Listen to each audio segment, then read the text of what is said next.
ہم جمعیت کی زندگی میں عجیب عجیب حالات سے گزرے ہیں، مختلف ناموں سے مختلف تنظیمیں بنتی ہیں، اور پھر ہم بڑے خلوص کے ساتھ کہتے ہیں یہ بھی ہماری ہے اور یہ بھی ہماری ہے۔ میں نے کہا مجھے یہ نظریہ سمجھ میں نہیں آتا کہ جماعتی زندگی میں تشدد، اس کی بھی کوئی تعلیم ہے؟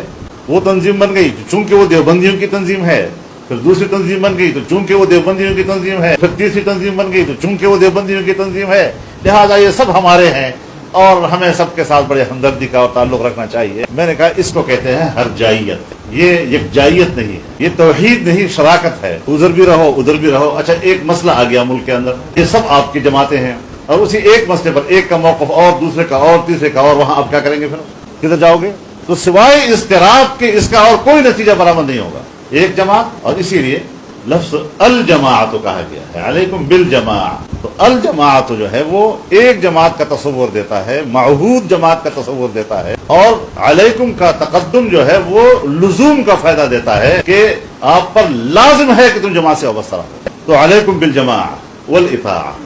اب یہاں دو الفاظ آ گئے، ایک جماعت کا اور ایک اطاعت کا۔ تم پر جماعتی زندگی اختیار کرنا لازم ہے اور تم پر اطاعت کرنا لازم ہے۔ اب جماعت کی جو اطاعت ہے وہ ہے عقیدے کی بنیاد پر، نظریے کی بنیاد پر، کہ اس جماعت کا یہ متعین نظریہ، یہ نصب العین ہے، اس جماعت کا ساتھ دو۔